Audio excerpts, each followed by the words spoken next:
Et voilà, bonsoir et bienvenue à notre rendez-vous sacré de chaque lundi, mercredi et de vendredi à partir des 16h juste. Mesdames et messieurs, bienvenue à ce magazine de débat politique Actu 60. Nous avons le plaisir de recevoir pour vous, nous aurons 3 invités, mais jusque-là, un seul est déjà sur le plateau, les autres sont dans nos murs. Il s'agit de M. Cédric Ndombe, coordonnateur de la dynamique Lobby à Congo, un mouvement politique non aligné. Il sera avec ses co-débatteurs de l'ensemble, puis et notre analyste politique Mwana Mboka. Nous allons parler sur cette question. On se pose la question sur si c'est la unième tentative d'exclure Moïse Katumbi dans la course électorale. Quid pour les élections libres, inclusives et transparentes? Et puis, est-ce que nous irons aux élections sans Bounagana? Mesdames et messieurs, bienvenue à ce magazine. Monsieur Cédric Ndombe, bonsoir. Bonsoir madame la journaliste. Comment allez-vous? Dieu fait grâce. Nous essayons un peu de s'adapter suite à ces problèmes environnementaux qui ne cessent de déranger le monde. Vous savez, ces derniers temps à Kinshasa, une certaine canicule déjà se remarque à l'égard de tous les habitants qui sont dans les coins de Kinshasa. C'est pour cela un conseil pour tous les Congolais qui nous suivent en direct. Il faut chercher à tout le moment à être hydraté, c'est-à-dire avoir vraiment une bouteille de l'eau à ces moments pour atténuer un peu cette carence en métabolisme. Et surtout éviter l'alcool. Et surtout, c'est parmi les points clés. Vraiment, en tout cas, il faut atténuer la consommation en matière alcoolique et caféine. Pourquoi? Parce que ça nous aide dans le fonctionnement du corps à accentuer encore la chaleur que le corps en a. C'est pour cela, dans ces moments ici caniculaires que la République traverse sans précédent, il est conseillé à tous les Congolais que nous représentons, particulièrement les marginalisés, ceux qui sont vraiment difficilement accès à l'information, de prendre les mesures idoines pour éviter en amont le mort. Parce que la République déjà ne nous garantit pas certaines conditions de vivre paisiblement dans notre pays. Et c'est là, nous demandons à chaque concitoyen, partout où il est, de prendre des dispositions utiles pour éviter des morts en catastrophe qui peuvent être les résultats de ces conséquences des dérèglements climatiques que nous observons, madame. Avant que vos co-débatteurs arrivent, j'aimerais poser la question. C'est vrai que nous ne parlons pas de votre organisation, mais j'aimerais savoir un peu. Votre organisation est basée sur quoi? Lobby à Congo, c'est quoi? Lobby à Congo. C'est un parti politique? Lobby à Congo est la résultante de toutes les souffrances que nous avons remarquées en République démocratique du Congo. Lobby à Congo est né à partir de pleurs de Congolais, à partir des échecs que nous avons remarqués dans tous nos différents gouvernements qui ont succédé depuis l'accession de notre pays à la souveraineté internationale, donc l'indépendance. Lobby à Congo se veut être un reflet par excellence de ces Congolais qui sont exclus dans les systèmes socio-politico-économiques classiques de notre pays. Vous savez, nous partons, Lobby à Congo est né d'un constat. Dieu qui nous a créés sans nous ne peut jamais nous sauver sans nous. Force est de constater, madame, si vous analysez la structure ou bien la composition démographique de la République démocratique du Congo, 90% de notre population est faite de pauvres. Alors ces pauvres jusqu'à ce moment ne sont pas encore représentés, ou bien ces pauvres jusque-là ne constituent pas le centre de la gestion de la chose publique. Donc le Congo est fait pour les pauvres, dans la posture actuelle de notre pays. Alors, nous sommes nés à partir pour briser cette monarchie, cette oligarchie que nous remarquons dans nos partis politiques, que nous remarquons dans la gestion de la chose publique, que nous remarquons dans la différenciation de la catégorie sociale que nous engorgeons dans notre pays. Mais apparemment, vous avez presque le même discours avec d'autres partis politiques. Je ne pense pas. La singularisation de Lobby à Congo est que Lobby à Congo est les porte-étendards et la force, ou bien le voix par excellence des cris d'alarme de marginalisés. Plusieurs partis politiques, plusieurs regroupements politiques, pour des besoins non avoués ou pour des besoins politiques ou électoralistes, viennent vendre leur vision ou bien viennent attirer la sympathie des marginalisés que nous représentons pour des intérêts qui leur sont mesquins ou bien égocentriques. Mais ces marginalisés-là, ils sont en dessous d'un pouvoir. c'est ça ce que j'ai dit, c'est marginalisés, veulent maintenant être au centre de l'action politique des Congolais. C'est pour cela ils nous ont mandatés, ils nous ont délégués, ils se sont réunis pour que nous puissions, dans les jours à venir, singulariser notre point de vue et refléter réellement le développement original de la République démocratique du Congo. Tel est le vœu, telle est la lutte, tel est le combat que nous, les dénonciés maintenant de cette structure non alignée, de ces mouvements sociopolitiques non alignés, que nous avons pris comme souci de jeter les jalons pour que même pas nous, nos enfants, nos petits-enfants puissent s'approprier cette lutte qui nous semble noble. Nous sommes non alignés parce que jusque-là, nous ne trouvons aucune idéologie politique susceptible de faire décoller le Congo de ces marasmes sociaux, politico-économiques que nous retrouvons à ce jour. Alors l'UDPS? Je ne suis pas là pour parler de l'UDPS, malheureusement. Non, je vous pose la question.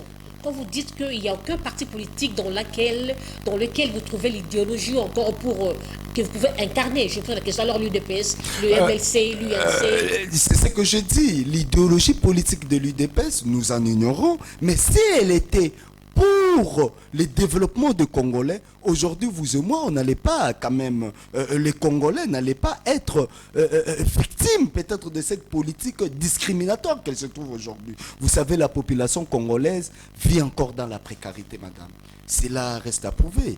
Hein, donc, et puis, ça ne peut pas nous laisser, les Congolais, que nous sommes indifférents. Alors, nous avons au lobby à Congo, c'est un mouvement qui est en communion, qui est en proximité avec la population. En fait,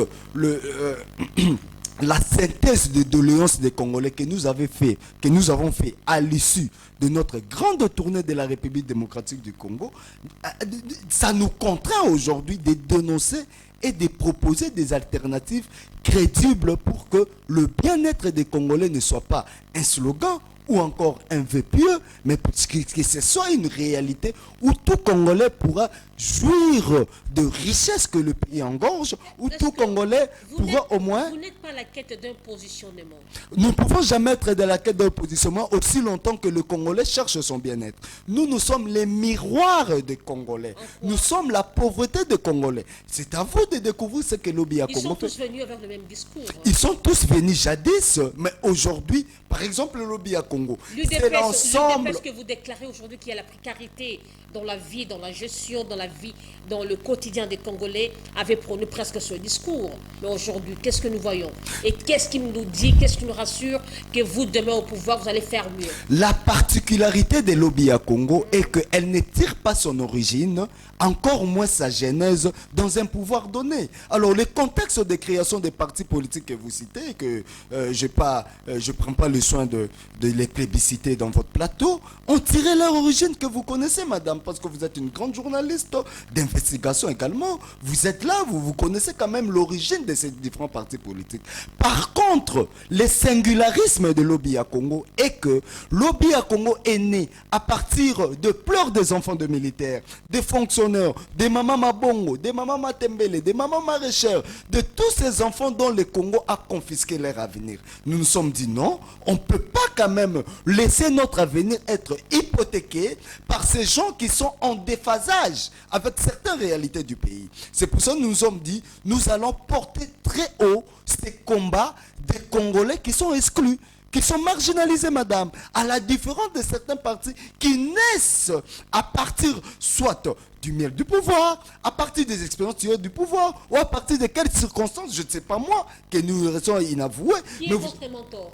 On n'a pas de mentors, ce sont des Congolais qui sont les mentors. Je dis bien, madame, une fois, pour la compréhension de toute la communauté congolaise qui nous suit à ce moment, les mentors de Congolais, ce sont ces Congolais dont l'État congolais a fait l'effort de les exclure et qui représentent à ce jour, je vous avais dit, dès l'entame de ma prise de parole, 90%. Donc ce n'est pas une portion négligeable, non négligeable. Merci. Plutôt. Vous comprenez? Donc lobby à Congo, nous nous sommes tapés ce luxe-là de lutter, de faire, comment dirais-je, porter haut tous les désidératas de ces Congolais qui n'arrivent même pas à s'exprimer. Pourquoi? Parce qu'ils ont été exclus par rapport à leur position sociale, Merci par rapport... nous choisirons un jour pour que nous parlions de votre structure. Merci beaucoup, madame. Et voilà, ça ce n'était qu'un biscuit. Parlons par rapport à notre sujet d'aujourd'hui, avant que votre collimateur arrive. Est-ce que vous ne voyez pas qu'il y a une tentative d'écarter Moïse Katumbi à la Corse? Madame, d'abord, permettez... revenir un peu en arrière. Bien formuler ma question. Est-ce que ces élections seront-elles transparentes, inclusives et libres? Vous me permettrez, madame, avec votre permission, j'ai omis de les dire tout au long de mon biscuit. Votre question trouvera sa réponse à la conférence de presse que le mouvement politique non aligné de la République démocratique du Congo organise déjà ce vendredi 6 octobre 2023 à 10h à l'hôtel Meriba, où les mouvements politiques non alignés se prononcera officiellement quant aux élections qui se pointent à l'horizon. Donc, par rapport aux élections qui se pointent à l'horizon, la position officielle, je les laisse à la primaire de ces caucus, de ces consortiums, de ces gens qui viennent dans tous les horizons du Congo pour donner leur point de vue, qui sera bel et bien connu dans un de ces 4 matins, bel et bien le 6 octobre 2023 ici à Meriba. Quant à M. Moïse Katumbi, je pense bien, la loi est tellement claire. Les élections en République démocratique du Congo sont réglées ou bien sont protégées par les textes, notamment la loi électorale. Et selon les informations que nous disposons, hier, il n'a pas été question de refuser à Moïse Katumbi de déposer son dossier à la présidence de la République. Mais c'est plutôt donc son dossier présenté à la centrale électorale souffrirait quand même de certains manquants où la CENI l'a recommandé. C'était quand même des copies conformes certifiées aux originaux, c'est tout à fait normal.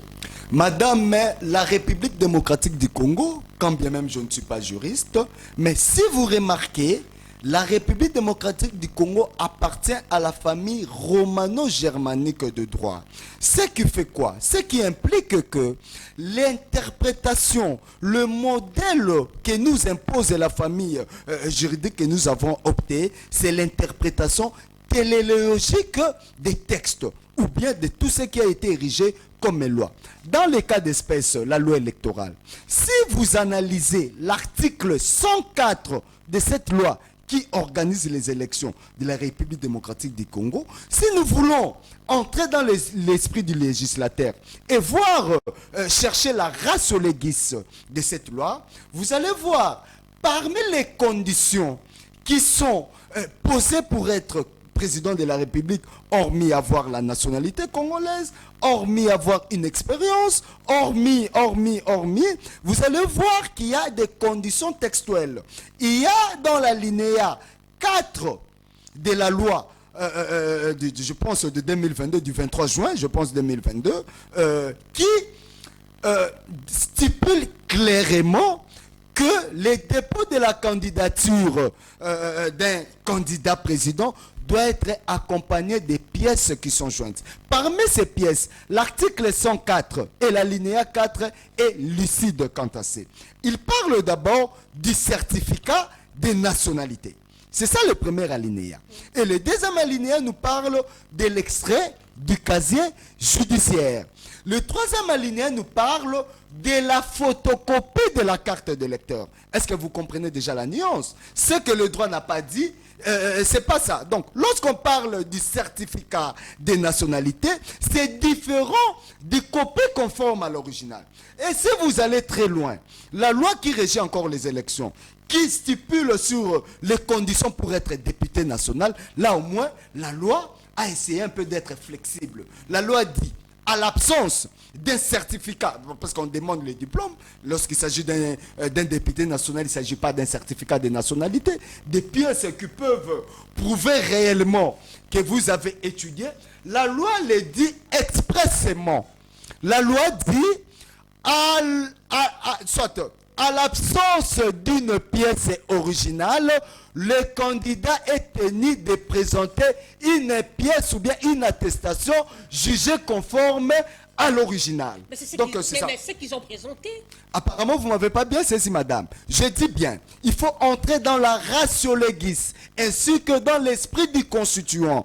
L'esprit du législateur, dans l'article 104 de notre loi électorale, qui régit les élections en République démocratique du Congo, dans son 4e alinéa, le premier point, dit les pièces qui sont jointes pour que votre candidature soit déclarée recevable. Entre autres, je me répète, du certificat de nationalité. La loi ne dit pas les certificats de nationalité ou la loi ou bien la pièce justifiant bien jugée conforme à l'original. Je ne pense pas. Et je pense que M. Moïse Katumbi, patriote qu'il est, entouré, je pense bien, d'un cabinet de juristes éminents, ils ont compris. Ils n'en ont pas fait un problème. Je pense pas, je comprends pas comment le média tente d'exacerber certains faits qui... Le média ne tente de rien faire, sauf que nous sommes en train d'analyser parce qu'il a été victime de l'acharnement dernièrement par rapport à la loi Tchani, qui n'a pas été jusque-là. En fait, mais pensez-vous, madame, s'il vous plaît, pensez-vous que la loi Tchani visait M. Moïse Katumbi? Nous constatons que la même situation reflète sur face. Je ne pense pas.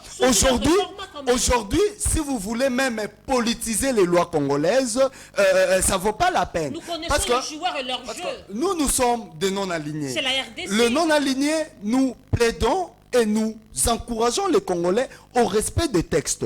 D'ailleurs, c'est notre souci lorsque nous avons vu... Vous n'êtes pas candidat présidentiel? C'est pour cela que je vous ai dit, la primaire de notre point de presse réside sur ce genre de questions. Je ne suis pas encore mandaté pour donner la position officielle de non-alignés congolais à l'issue de notre congrès, qui sera sanctionné par ce point de presse auquel nous avons invité les journalistes nationaux comme internationaux, seront fixés dans le jour à venir. C'est quoi la position officielle de mouvements sociopolitiques non alignés de la République démocratique du Congo. Mais pour chuter quant à ça, M. Moïse Katumbi, je ne pense pas qu'il est victime d'un acharnement politique à avoir déjà le problème de la CENI. Si il a de sérieux, ou bien s'il a un peu de pimpin avec la loi électorale, et son équipe a été dépêchée pour, comment dirais-je, pallier ces petits problèmes. Lui-même n'a pas fait un problème. Je suivi son porte-parole hier, qui a dit qu'ils ont dépêché une équipe à Lubumbashi. Lubumbashi n'est pas Paris, Lubumbashi est ici, et Moïse Katumbi, c'est un richissime homme d'affaires. Il a des avions, il peut à chaque moment déléguer des gens pour aller fouiller sa paperasse et venir brandir ses certificats de nationalité. Patouben, bonsoir. Bonsoir madame et bonsoir. C'est la première fois d'être en retard. Oui, bien sûr. Excuse-moi pour le retard, vu les embouteillages et les tracasseries policières au camp de Lufungola. Voilà un peu ce qui a causé un peu du tort pour que je vienne un peu en retard en séjour. Et voilà, entrons directement dans le vif du sujet. Comment analysez-vous cette question de Moïse Katumbi? Est-ce que on peut parler encore, c'est la unième tentative de l'écarter de la course? Normalement, madame, merci pour la parole. J'ai entendu ce que mon frère d'en face parlait concernant Moïse Katumbi. Je pense que c'est moi qui devais parler de Moïse Katumbi. Je suis mieux placé de parler de Moïse Katumbi que lui. Peut-être, moi, excuse-moi de me présenter. Je m'appelle Patouben Panzou. Je suis cadre et président fédéral de l'ensemble pour la République qui dirige le président Moïse Katumbi. Je suis membre de l'opposition, mais je dépends d'un parti politique. D'accord? Oui. Voilà. Donc, le cas de Moïse Katumbi, pas le moment de vous le dire, je ne prends pas ça du côté purement acharnement d'un individu, quoi que ce soit, mais pour nous, nous constatons qu'au jour d'aujourd'hui, nous relevons que la CENI a joué à la jurisprudence. Je suis du domaine, je sais de quoi je parle. Vous allez voir, Dr Mukwege est allé déposer la candidature. Aujourd'hui même, j'ai vu le président Martin Fayoulou qui est allé déposer. Nous aussi, nous avons déposé. J'ai vu le pasteur Ngalassi. Mais en aucun, même le premier, c'était Matata Pognon. Mais nous n'avons pas suivi là où on avait demandé les originaux à Matata Pognon. J'ose croire que les gens, l'autre camp pensait que comme il voulait chaque fois victimiser Moïse qui n'est pas congolais, avec la loi qui a été ratée, des propositions de cette loi qui a été ratée, cette fois-là, il fallait dire non, il faut maintenant la tenter avec les originaux. Et nous avons dit, d'accord, quand vous ne voulez pas, parce que la loi électorale n'a pas dit des originaux, il dit copie conforme. Ce qui veut dire que non, il y a un auteur qui regarde les documents, il y notifie et puis il dit que non, ça c'est bon, vous pouvez aller. Nous avons vu ça avec le dépôt avec les députés nationaux. Aucun député qu'on a demandé les originaux. Moi également, je suis parmi les gens qui sont à la course, mais au moins, je vous dis, on n'a pas demandé. Nous avons vu, comme je venais de dire, d'autres candidats qui sont passés, on n'a pas demandé. Mais du côté de Moïse Katumbi, nous avons dit bien, ça donne bien comme ça. Tout le monde sait au jour d'aujourd'hui que Moïse Katumbi n'est pas étranger, il est congolais parce qu'il détient les certificats de nationalité délivrés par le ministère de la Justice. Donc, le dépôt de Moïse, ce n'est pas pour moi, ce n'est pas pour l'ensemble, mais c'est la justice de tout un peuple. Même vous, même mon frère qui est en face, il est d'accord de voir au jour d'aujourd'hui que Moïse Katumbi sera dans la course et il va gagner. Voilà pourquoi nous l'appelons les prochains. Est-ce que vous avez tous les documents possibles? Madame, si on n'avait pas les documents, je vous affirme qu'aujourd'hui à 10h, l'ensemble avait bel et bien déposé et la CENI a réussi la candidature de Moïse Katumbi. Et comment trouvez-vous ces élections? Est-ce que nous serons dans un monde au scrutin libre, transparent et inclusif? Au jour d'aujourd'hui, nous disons, nous de l'ensemble, nous disons que nous allons... Les revendications de l'opposition n'ont pas été respectées, mais vous partez quand même. Madame, nous partons parce qu'à l'époque où Kabila a dirigé les pays, on avait revendiqué, nous avons compris que c'était léger des amis qui sont en face, de faire passer le temps. Ici, on demande, dit non. Mais moi, je pense s'il y avait des traçabilités qui étaient correctes, s'il y avait des choses qu'on ne reproche pas, la CENI aurait bien dit, voilà, ok, je soumets à votre disposition ce que vous nous demandez. Mais si de notre côté, on avait aussi boycotté, les pouvoirs en place, nous les savons bien, parce qu'il y a un moment donné où qui s'est donné quasiment, à un moment donné, il pleurnichait pour le dépôt de fonds dans les caisses de la CENI. Mais par après, vu qu'ils ont compris que tout le monde a dit, Moïse a dit que nous allons aux élections, peu importe, nous allons aux élections. Parce qu'à un moment, quand le président Martin Fayulu avait dit il ne part pas, il y a eu un peu de soulagement de l'autre côté. Mais quand ils ont vu que Moïse Katumbi a dit je vais aller aux élections, peu importe la CENI, nous allons affronter, on va arriver jusqu'au bout. Le 20 décembre 2023 aura bien vu les élections dans ce pays, raison pour laquelle, même si ils disent ou ils ne donnent pas ce que nous avons demandé, nous irons aux élections. Et vous allez voir vous-même avec les cartes d'électeurs, nous on s'est dit, est-ce que c'est un coup qui a déjà été préparé parce que vous allez chercher même les témoins, allez demander à tel ou tel, même vous-même, vous allez voir même votre carte, on ne sait même pas si, quand il y aura bel et bien les élections, est-ce que le bureau des CENI, ils vont bel et bien accepter que ces gens-là, dont les cartes, le figure, les écrits ne se voient même plus, ils vont voter, ça, on ne sait pas encore. Mais nous sommes prêts, nous avons dit, l'opposition va aller aux élections en 2023. Est-ce que vous ne craignez pas demain, comme Moïse Katumbi, je suppose, au cas où il échouait, est-ce que vous allez dire que il y a eu trucage parce que vos revendications n'ont pas été respectées? Non, madame, à l'estade... Ça a été nul et sans effet. Non, à l'estade où nous sommes, moi je vous dis, je ne veux pas ici dévoiler les secrets dont l'organisation qui est dans notre parti, mais au moins je vous dis, tout le monde le sait, que la CENI nous a bel et bien confirmé par son président que le bureau de vote, les présidents vont afficher. Il y aura des témoins. Si Félix Tshisekedi va gagner avec des preuves à l'appui, nous allons nous soumettre. Si lui aussi il trouve qu'il n'a pas gagné... N'oubliez pas que Félix Tshisekedi à la CENI, à la Cour constitutionnelle entre ses mains. Mais madame, si vous me dites ça commence à en craindre parce que moi, je sais bien que la CENI devait être pour la nation congolaise. Ça devait être pour la population. La Cour constitutionnelle également. Mais si ça émane maintenant d'une personne quelconque, là, vous nous demandez bien avant, on va mettre en doute. Mais si nous disons, si les élections vont se passer, comme ça a été dit, bureau par bureau seront affichés, nous allons calculer. Si il gagne, nous disons bravo. Et s'il échoue, qu'il accepte aussi. Parce que nous savons qu'il ne va pas réussir. Et voilà, qui vivra verra.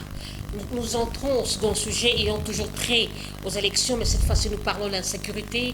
On ne peut jamais parler de l'insécurité ou encore des élections sans la sécurité.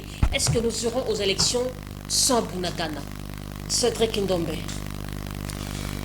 Madame, vous le savez bien, les élections font partie d'un système de gouvernance qui a comme postulat l'inclusion.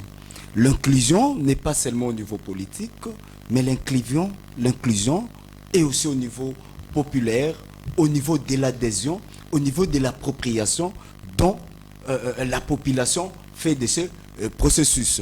Force est de constater, déjà lorsque vous parlez de Bunagana, il ne faut pas seulement voir Bunagana, il y a ici à Maïndombe à Kwamuto, il y a Massissi, parce que Bunagana fait partie du territoire de Rutshuru. Il y a au moins 1 500 000 Congolais qui sont déjà exclus dans ce processus électoral. Et jusque-là, aucun parti politique, aucun mouvement politique le fait comme, ou bien le pose comme préalable pour aller aux élections. Cette hypocrisie que nous remarquons de la part de nos acteurs politiques d'aller aux élections, dont déjà les prémices sont apparemment fausses, qu'ils s'attendent aussi aux résultats ou bien aux conséquences qui leur seront incalculables. Parce qu'aujourd'hui, si Mukwege a postulé, si Katumbi a postulé, si Fayoulou l'a fait et les autres le feront à leur tour, ça présage déjà que, ou bien ça insinue que les partis politiques sont d'accord avec le processus électoral, madame. Vous comprenez? Or, ce processus électoral est parti, en fait, d'une méfiance, comment dirais-je, sans précédent. Donc, d'abord, la loi portant organisation de la CENI, si nous voulons un peu remonter les fils de loin, la loi portant organisation et fonctionnement de la CENI n'a pas créé consensus et encore unanimité dans la classe politique et voire même sociale de la République démocratique du Congo. La composition du bureau de la CENI également a suscité des problèmes que tout le monde, nous ne pouvons pas l'ignorer. Et aujourd'hui, vous avez vu à la veille des élections, le problème qui s'est posé de l'audit du fichier électoral, les problèmes qui se posent d'abord de moyens concernant l'organisation de ces élections, parce qu'on n'en dit pas, et il faut le savoir. La RDC qui est un pays semi-continent, c'est quoi le plan de décaissement que la CENI a fait? C'est quoi le plan de dispatching de tous les matériels électoraux afférents à l'organisation d'une bonne élection? Et également la question que vous venez de soulever, de la question de la sécurité. Est-ce que nous pouvons nous engager dans un processus dont les postulats déjà sont en berne, notamment? Laissez-moi vous relancer. Je vous pose cette question. Comment jugez-vous le bilan de Félix Tshisekedi? Oh, bon, écoutez, le bilan de Félix Tshisekedi, nous les non-alignés, je vous dis toujours, nous laissons cette primaire à l'issue de notre congrès. Oh là là. À l'issue, s'il vous plaît, quand même. s'il vous plaît, madame, c'est ce que j'ai dit. La primaire, à ce moment, vous pouvez même voir M. Cédric Ndombe. Donc, je défends. Je suis le porte-étendard des Congolais qui sont derrière moi. Alors, la position de ces Congolais exclus, comme je vous ai dit, des Congolais marginalisés, qui représentent 80% de la population active, sera bel et bien connu un de ces 4 matins, donc le vendredi 6 octobre. Mais d'entrée de jeu, si vous voulez qu'on brosse en grosso modo le bilan de M. Félix Tshisekedi, vous allez voir lui-même, dans certains domaines, il a dit que jusque-là, rien ne marche. Si je peigne, par exemple, le domaine de la justice. Le président de la République n'est pas satisfait du domaine de la justice. Mais comment voulez-vous que nous puissions établir un bilan? J'ai vu les classiques de l'Union sacrée dire autrefois que le bilan était logé. Mais voilà. Le non-aligné considère le bilan de Félix Tshisekedi comme étant le vœu ou bien le souhait que lorsqu'ils étaient dans l'opposition demandée. Donc, le bilan de Félix Tshisekedi peut se résumer à une transition sans Kabila. On ne pouvait pas attendre des résultats fameux, on ne pouvait pas attendre la manne qui devait tomber du ciel, on pouvait seulement attendre, lui-même à parler, de son grand château qui était le déboulonnement.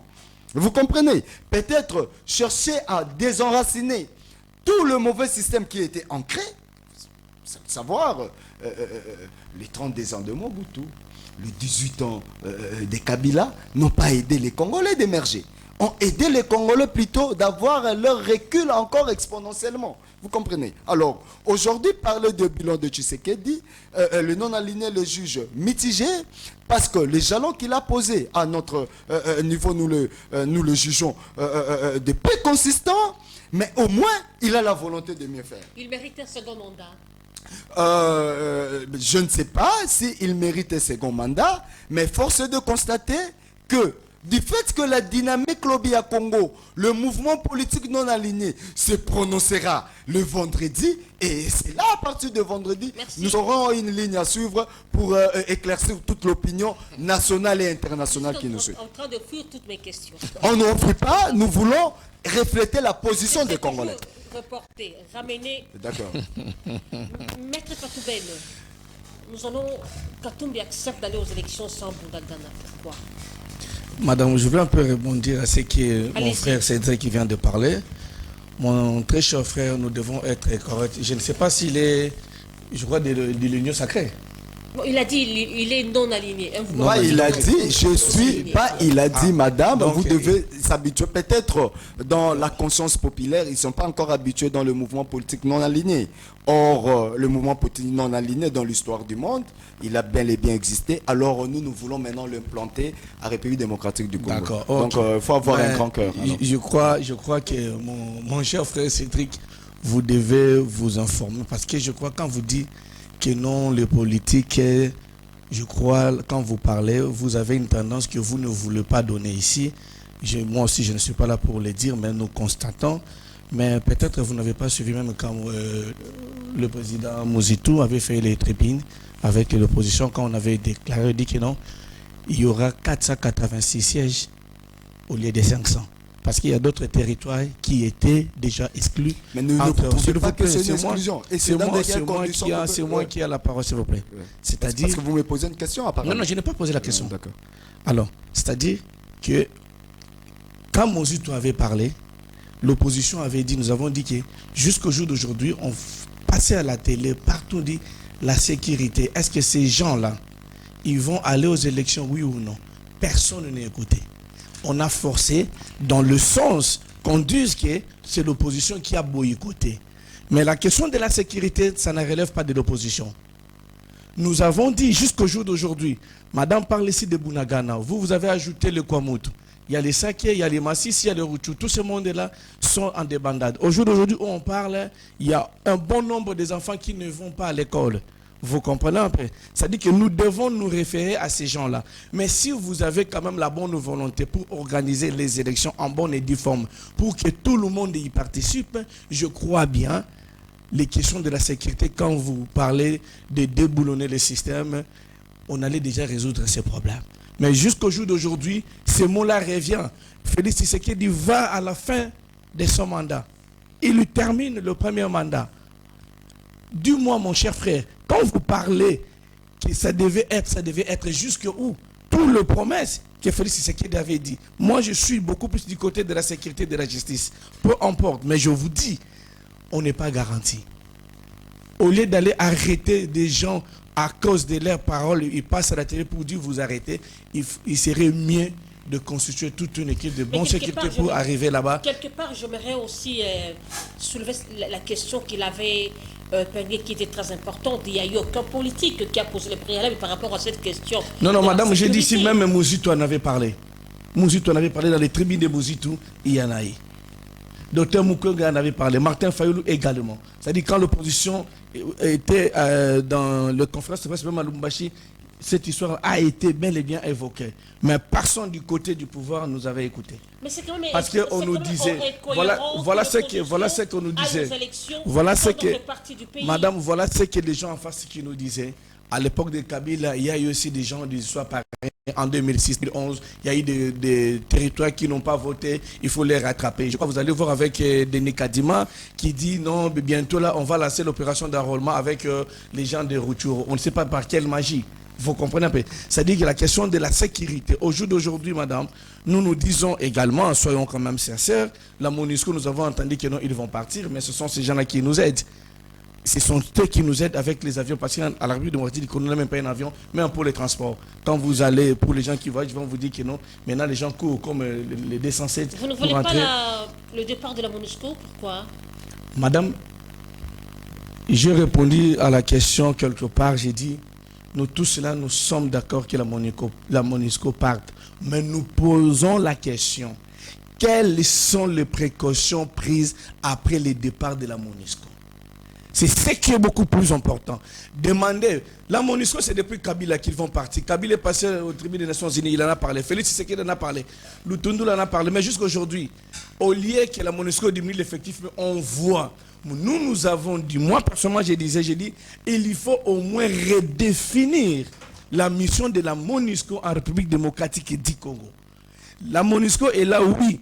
Ils vont partir, oui. Mais quand la MONUSCO va partir, là où tout ce que MONUSCO fait à Kinshasa, en République démocratique du Congo, quelles sont les mesures que nous avons prises après leur départ? Qu'est-ce que nous allons faire? La MONUSCO, selon les informations, la MONUSCO, il contribue dans notre pays, même à l'économie. Il loue une maison chez nous. D'ailleurs, le carburant qu'il utilise ne vient pas de chez nous. Le véhicule n'est pas de chez nous. Au contraire, ce sont eux qui nous aident. Mais au moins, j'ai suivi la dame, la représentante du secrétaire national des Unis, la responsable de la MONUSCO, qui a bien aimé dit, il faut que la main forte soit donnée et du côté du gouvernement et du côté de la MONUSCO. Ça sous-entend que la responsabilité que la MONUSCO devait faire, d'autres personnes le font. Cette histoire de la MONUSCO qui part, madame, nous sommes là. Le 1er ou le 2 janvier, je viendrai dans votre émission pour vous poser la question, madame, est-ce que la MONUSCO est partie, oui ou non? Nous avons déjà connu cette histoire. La MONUSCO va partir, mais ils ne partiront pas. Parce que si la MONUSCO part, je vous dis que la République démocratique du Congo, ce que la MONUSCO fait chez nous, ils n'arriveront pas à le faire. Nous ne disons pas que la MONUSCO reste par rapport à nous. Mais dis-moi un peu, pourquoi dans notre pays, on peut dire quelque chose, on peut promettre quelque chose pour ne pas le réaliser? Si aujourd'hui, la MONUSCO, à l'époque, Félix Tshisekedi avait dit qu'il fallait que la MONUSCO commence à partir petit à petit. Ils ne sont pas partis. Mais nous avons dit, il faut savoir redéfinir, au lieu de laisser ces gens-là de la MONUSCO déambuler la vie de Kinshasa de 0h à 4h du matin, ils circulent par-ci, par-là, ils roulent avec telle ou telle personne. Ils ne sont pas venus pour la vie de Kinshasa. On devait redéfinir la mission à l'est de la République. Et si la MONUSCO n'est pas en mesure de faire face à ce qu'on leur demande, là on peut dire. Mais dire que la MONUSCO parte, oui, mais les AC, qu'est-ce qu'ils font? Les AC, qu'est-ce qu'ils font? Et qui viennent avec les zones tampons, qu'est-ce qu'ils font là-bas? Pourquoi ne pas demander et les AC et la MONUSCO? Ici dans votre plateau, j'avais dit, si la République démocratique du Congo devait bien et bien s'occuper en bonne et due forme les militaires congolais, les FARDC, la seule armée que nous avons, madame, croyez-moi, même à l'époque de Mobutu, on gagnait et nos militaires étaient loués par-ci par-là pour gagner la guerre. Mais dans notre propre pays, ces gens-là ne sont pas en mesure de faire face. Mais il faut savoir le pourquoi. Les budgets qu'on avait dit que c'était alloué pour les militaires, est-ce que c'est affecté réellement chez les militaires? Point d'interrogation, on ne sait pas. Renforcer la sécurité, renforcer les matériels de guerre, renforcer tout. Et vous allez voir que cette histoire-là, ça va prendre fin. Je vous ai dit, si une fois, j'ai dit, quand on parlait de la monnaie, de la sécurité, j'ai dit, madame Minouchka, le général que vous avez placé là-bas, je ne sais pas si vous avez la mémoire, qu'il a dit, en arrivant, c'est Marouchourou. Si vous croyez que je suis venu ici pour 6 mois, vous vous trompez. Lui qui a prôné ce qu'on appelle l'effacé des tableaux. Là-bas, qu'est-ce qu'il a fait? Merci. Et voilà. Monsieur Cédric, veuillez répondre. Bon, je suis très étonné d'écouter de la bouche d'un compatriote que la MONUSCO fait un grand travail au Congo. Là, c'est, je ne sais pas moi, en contradiction avec la population qui en dit à l'Est. Monsieur, pour votre information, la MONUSCO... Je n'ai pas dit qu'ils font en grand chose. J'ai dit, s'ils partent, qu'est-ce que vous préconisez? Mais le Congo, ce n'est pas un pays bébé où sa sécurité doit être sous-traitée. Nous voulons le départ de la MONUSCO parce que pendant que la MONUSCO est là, rien n'a changé. Et c'est de l'EAC, ça change quoi? C'est ce que j'ai dit. Et nous sommes des non-alignés, mais nous avons suivi la position officielle du gouvernement qui fait le départ de l'EAC. Et vous êtes au courant de ça, que le gouvernement n'est pas satisfait de la mission ainsi que de ce que fait l'EAC sur terrain. Ce n'est pas pour rien qu'ils veulent substituer la force de l'EAC à la SADC. Je ne sais pas si vous êtes informé à ça. Non, je suis informé. Écoutez, mais pour que l'EAC parte, vous connaissez les conditions? Quelles conditions? Informez-moi. Mais il y a les accords qui ont été signés. Non, monsieur. Et dans les accords... Non, écoutez, la République démocratique, vous êtes juriste, on vous présente comme étant un avocat. Oui. La souveraineté de l'État est non négociable. Si la République démocratique du Congo a fait venir l'EAC, c'est par rapport à cette volonté tacite. Donc, l'arrivée, tout comme les retraits des forces, ça dépend de la souveraineté du Congo. Et vous savez, dans les techniques de négociation, la RDC a posé comme préalable les retraits de ses troupes. Et les conditions logistiques pour ces retraits, ils ont sollicité 3 mois. Pour votre information, la position, quand bien même nous ne partageons pas la même idéologie avec ceux qui sont au pouvoir, mais la position officielle de la République démocratique du Congo reste que l'EAC, les forces de l'EAC doivent plier bagage. Et parlons même de la MONUSCO. C'est pas, soyons quand même factuels, et soyons vrais, c'est pas le régime actuel qui aurait initié ces processus, comment dirais-je, de retour ou bien du retrait de la MONUSCO au Congo. C'était commencé depuis l'époque du prédécesseur de Tshisekedi. Ouais. Aujourd'hui, si la MONUSCO partait, je pose la question, on n'a pas d'avion. Quels sont les enjeux qui vont transporter les kits électoraux? Mais pendant les élections de 2018, Kabila a fait recours à la MONUSCO? Kabila n'a pas fait recours à la MONUSCO. C'était les élections. Je vous dis, peut-être que la MONUSCO nous a aidés. À l'époque, on avait quand même les avions Bilokos ici, mais aujourd'hui, il n'y a pas d'avion. Je vous dis comme ça. C'est pour cela le pouvoir doit être prêt. On ne peut pas sous-traiter des attributions qui relèvent de la souveraineté étatique, entre autres les élections.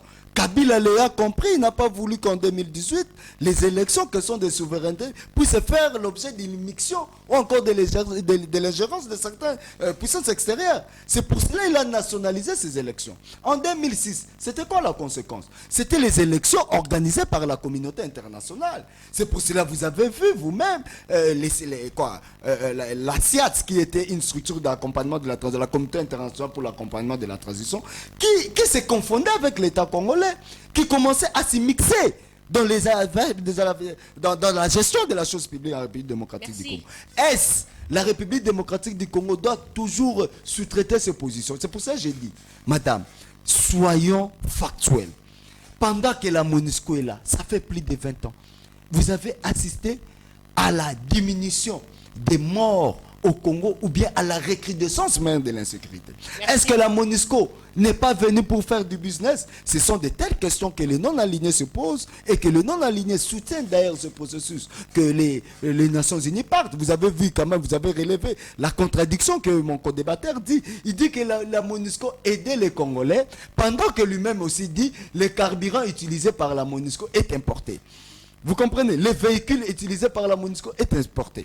Ça ne crée pas la valeur ajoutée au Congo. Et la MONUSCO, vous dites, avec un budget colossal, avec, je ne sais pas, quelle est la part du revenu locatif dans le budget national, maître? Vous allez voir que d'ailleurs, la couverture de l'impôt sur les revenus locatifs, parce que vous voulez faire cette incidence entre l'impôt sur les revenus locatifs et le développement du Congo, pour votre enseigne, d'ailleurs, le Congo ne perçoit rien en termes de revenus sur l'impôt sur les revenus locatifs. Donc tout ça, cela ne démontre pas que nous avons un État défaillant. On avait un État défaillant. On avait un État dont la sécurité était sous-traitée. On avait un État bébé dont tout dépendait de l'extérieur. Et jusqu'à ce jour, si vous remarquez, il y a beaucoup à dire. Même le système économique congolais nous rend toujours vulnérables, nous rend toujours enfantins. Donc, c'est pour cela les non-alignés, madame, nous avons un plan que nous développons, le plan qui consiste dans le développement original du Congo, le plan Kizibula. Est-ce qu'avec la posture économique, le plan Kizibula, donc c'est un plan social, total et global. C'est en quelle langue? Donc c'est aux langues congolaises, le plan Kizibula. Donc c'est un plan qui s'est inspiré de la misère profonde des Congolais, de la pauvreté extrême des Congolais. Et c'est un plan qui vient maintenant... Vous voulez inventer la roue ou quoi? Le plan Kizibula. Madame, c'est un plan qui est venu des Congolais marginalisés. C'est pas inventer les roues, mais c'est donner le développement original de la République. Merci beaucoup. Notre pas tout répondu, c'est le plan Kizibula. Ça me fait rire voir. Donc, Cédric a créé un autre mot dans la scène congolaise. Ça, c'est bon, c'est bien. Franchement, le plan Kizibula, ça, je retiens encore. Vous voulez seulement le plan quinquennal, le 5 chantiers, mais nous, c'est le plan Kizibula. Comment faire décoller le Congo de ces marasmes que nous nous retrouvons? C'est un peu ça. Le plan Marshall, vous ne voulez pas ça. C'est pas ça le plan, c'est le plan Kizibula, un plan original aux Congolais. Je voulais dire par rapport à, encore une fois, ce que Cédric qui dit. Cédric, vous devez savoir que la MONUSCO, nous, ce qui est un peu difficile chez nous, nous voyons toujours du côté négatif de l'autre. C'est ça ce qui est important pour nous autres là. Mais du côté positif, c'est que la MONUSCO fait aussi aux Congolais. Comme quoi, il faut le dire. Madame venait de dire, même pour le plan sécuritaire, pendant les campagnes ou les élections, la MONUSCO avait aidé la République démocratique du Congo pour les transports. Ils ne sont pas venus pour les élections, S'il ils sont vous plaît, venus pour la s'il vous sécurité. plaît. Je ne sais pas, est-ce que vous S'il vous vous rendez plaît. au Nord Kivu Non, non, aussi non, que non, vous s'il vous pour plaît, voir les s'il vous désarrois plaît. des Congolais? S'il vous La plaît. MONUSCO n'est pas venue pour les élections. S'il vous plaît. Laissez-lui parler, s'il vous plaît. La MONUSCO est venue pour le maintien de l'ordre. De l'ordre, de Et la ça a paix. été sollicité par les Congolais, les dirigeants congolais. Non, la Parce charte que, des s'il Nations vous Unies, plaît, la charte des Nations Unies prévoit s'il vous plaît. pour prévenir la S'il vous plaît. paix et la sécurité internationale, S'il vous plaît. le Conseil de sécurité peut se saisir et peut envoyer. Cédric, C'est pas seulement la c'est demande de son l'État tour d'antenne, vous congolais. allez répondre D'accord. juste S'il vous après. plaît, Laissez-lui Cédric. parler. La MONUSCO a bel et bien aidé la nation congolaise. Même dans des constructions de telle ou telle chose, nous l'avons vu. Nous, ce que nous disons, nous ne refusons pas les retraits de la MONUSCO. Mais nous disons, vous voyez aujourd'hui, je veux vous dire quelque chose. Il y a le camp de l'EAC à l'est de la République démocratique du Congo. Il y a la MONUSCO. Mais quand il y a les massacres, tout ce monde-là fuit où? Dans le camp de la MONUSCO. Peu importe ce qui peut arriver, mais la MONUSCO essaie de les sécuriser tant bien que mal. Parce qu'ils sont inviolables. S'il vous plaît. Parce qu'ils peuvent pas les attaquer. Alors, ce qui veut dire que au moins cette population-là qui survit jusqu'au jour d'aujourd'hui grâce à la protection de la MONUSCO, nous ne pouvons pas dire que la MONUSCO ne fait pas quelque chose. Sinon, la MONUSCO devait dire que non, nous, vous ne pouvez pas entrer parce que nous ne sommes pas venus pour ça. Deuxième des choses, je le redis ici et puis je le dis encore une fois, que nous devons équiper notre armée. J'ai toujours dit, il serait difficile au jour d'aujourd'hui de voir un militaire qui est dans le front, mais qu'on l'appelle ici, son enfant est chassé de l'école, qu'il est sorti de la maison, il lui manque à manger, voilà, il y a telle chose qu'il ne sait pas répondre. Nous avons des frères militaires et nous les savons comment ils souffrent. C'est qu'on leur paye. On lui disait que non, on a ajouté les 30%. Je crois que vous êtes les non-alignés, vous pouvez aussi plaider pour eux. Je vous dis, ça ne constitue rien. J'ai dit, il faut équiper notre armée. Si vous voulez que la République démocratique du Congo, c'est parmi le plan que l'opposition avait proposé, nous avons dit 1001 fois, nous n'avons qu'une seule armée. Au lieu de s'entendre quelque chose de la SADC, de l'EAC, de la MONUSCO, il faut qu'on entende quelque chose de FARDC. Au moins, peu importe, nous savons que nos militaires, c'est nos frères, ils sont là pour défendre les territoires nationaux et nos frontières. Ça ne coûte rien, les budgets qu'on a loués pour l'armée, que cela soit affecté effectivement dans l'armée. Mais ne nions pas le fort de la MONUSCO. Proposez-nous, nous vous disons, vous voulez que la MONUSCO parte, parce que souvent on dit que l'opposition ne propose rien. Mais nous vous proposons, la MONUSCO va partir, oui, mais il faut avoir les engins, il faut avoir des équipements très bien équipés, bien forts, pour que nos militaires puissent faire face à l'ennemi, où les territoires à l'époque étaient bel et bien dans toute son entièreté, malgré qu'il y ait des poches de résistance, mais au moins les territoires étaient complets. Mais au jour d'aujourd'hui où nous parlons, acceptez qu'il y aura au moins 14% de nos populations qui ne vont pas voter. Vous comprenez? Alors, ici, là, nous ne sommes pas là pour louer les efforts de X, Y, mais nous sommes là pour dénoncer et dire, ramener le gouvernement à faire de plus. Au lieu de distraire les gens, de dire que la MONUSCO va partir, parce que je vous dis, nous sommes ici, Cédric. La MONUSCO, là, mois de décembre, ils ne seront pas partis. Vous allez voir, parce qu'à un moment donné, on dit, la MONUSCO va partir. Il y a un autre discours qui vient, la MONUSCO ne partira pas aussi longtemps que. Et vous devez savoir que quand une nation accepte de signer des accords ou des traités, quelque part la Constitution subit aussi un fouet. Où je ne suis pas là pour dire qu'est-ce que ça peut donner, non. Mais je vous dis, le fait que la RDC a signé les accords, les traités avec l'EAC, il a accepté accepter. Pour que les militaires là puissent quitter la République démocratique du Congo, il y a des conditions. Et ces conditions doivent être aussi acceptées. Parce que quand on avait signé une fois, vous le savez, nous avons dit, l'opposition avait dit que vous nous avez trempé dans le sang où on ne pouvait pas s'en sortir. L'EAC là, c'est le frère voisin. Vous ne pouvez pas aller demander à ces gens-là qui vous combattent de venir chasser leurs frères. Ils ne le feront pas. Au jour d'aujourd'hui, vous parlez qu'ils partent. Oui, ils vont partir, mais dans quelles conditions? Merci. Parce que quand on avait signé, il y avait des conditions. Les retraits, ça doit se faire avec des conditions. Merci, Maître Patou. Nous sommes arrivés à la fin de l'émission. Cédric Ndombé, le mot de clôture. Le mot de clôture, comme je disais à l'entame de l'émission, nous invitons, vous, les tenanciers de la presse, nous invitons la population congolaise de braquer leurs yeux ce vendredi, 6 octobre. Qui n'est-tu attend l'invitation? En tout cas, ça vous parviendra dès les minutes qui suivront, que le Congolais reste braqué sur l'information qui fera, je pense, l'unanimité dans toutes les couches sociales du pays, concernant la position officielle de non-alignés. Qui est derrière vous? Il y a des Congolais qui sont derrière nous, des vrais Congolais qui sont derrière nous, des pères et des mères, des Congolais qui aspirent au développement de leur pays. C'est un peu ça. Et puis notre message, nous lançons à tous les Congolais d'être très prudents parce qu'on a un sérieux problème avec la santé publique ces derniers temps. La chaleur est extrêmement insupportable. Prenons les mesures idoines, notamment cherchons toujours à être hydratés en prenant beaucoup d'eau et évitons aussi des boissons alcooliques ou encore à prendre des boissons qui ont de forts taux de caféine. C'est ça qui va un peu nous Tous les consommateurs d'énergie, voilà, d'énergie Marte, des quoi, XXL, ça va un peu nous épargner à avoir de l'essoufflement parce que les métabolismes qui génèrent notre cellule, notre corps, nous exposent aussi à avoir des histoires qui peuvent encore accentuer la chaleur dans notre corps. Donc les Congolais où vous êtes, sachez que les non-alignés sont là, les non-alignés sont proches de vous. Nous sommes dans tout le 26 provinces de la République démocratique du Congo. Faites-nous confiance car c'est nous qui sommes votre issue par excellence dans toute la pauvreté qui gangrène nos vies actuellement au Congo. Cédric Ndombé, merci d'avoir répondu à notre invitation. C'est moi qui vous remercie, madame. Merci. Le mot de clôture.